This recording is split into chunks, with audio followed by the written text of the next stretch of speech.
Glass Onion is written and directed by Rian Johnson. It stars Daniel Craig, Janelle Monáe, and among others. And in this story, it deals with the detective from the first Knives Out movie, Benoit Blanc, who ends up going on this invitation to the party that goes on at Edward Norton's house in this tropical island or wherever. And he ends up getting called with these other guests that are Edward Norton's friends as they end up having to play a murder mystery.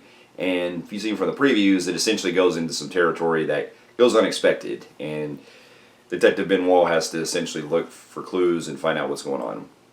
Now, here's a little backstory. Now, this movie was directed by Rian Johnson, who I've been an avid fan of. I haven't seen Brick, but I've seen his other films like Looper, the episode he directed of Breaking Bad, and of course also The Last Jedi. And I really enjoyed the first Knives Out. I thought it was a great throwback to those kind of like whodunit mysteries and stuff, and it played a way of being very clever on playing along with its plot twists and things like that, and giving us what you kind of expect with those kind of murder mysteries, and putting a nice spin on things. And coming into this movie, it got me interested because apparently Netflix bought the rights to them for the sequels after the first Knives Out, and so the movie did get a limited release, but I'm in theaters, but I didn't get a chance to go check it out, so I had to watch it on Netflix. And after upon seeing it, I can say that, yeah, this was actually quite a great time. There are certain aspects I prefer in the first Knives Out, but I still think the second Knives Out, in Glass Onion, there's things I do prefer over that one too. So I feel like it's as good as the first one.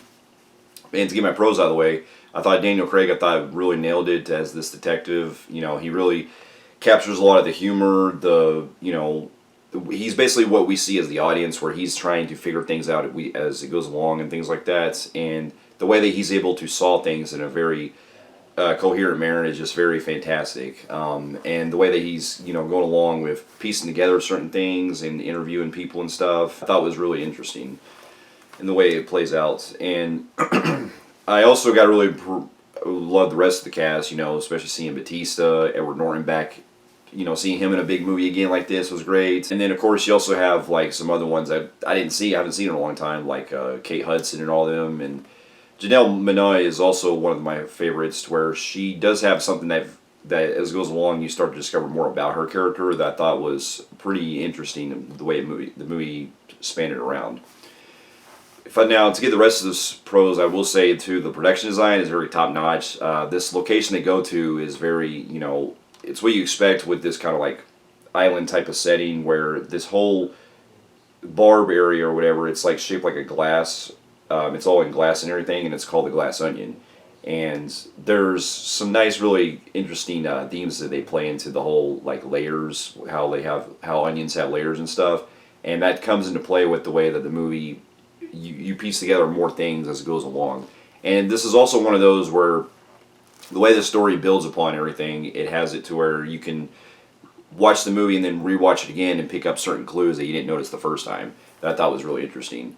And there was something that happens in the middle of the story that I didn't see coming at all, and the way they did it's a nice way of, like, trying to piece together things that you missed from the beginning of the film that I really thought was pretty cool, the way they played it out. And the way that the rest of the movie plays out too, it's interesting how they were able to blend a great deal of some nice, like, tunes that I didn't expect to hear in the film. Like, there's a song that's played by the Beatles at the very end of it that I thought was pretty, it was like basically referencing the actual title itself that I thought was nice. And just the movie is it's not only funny, but it's just really fun. It's just great to see all these cast members coming together and, going out with this type of murder mystery that it plays out. If I do have, like, any kind of minor cons, I will say that as much as I was going along with the mystery of it and everything, there is some characters that don't really get fleshed out as much as some other ones do. Like, some of the stuff that involves with Leslie Odom's character and then Jessica Henwick and all that. Those characters I feel like could have been really developed more and could have really had more things going on.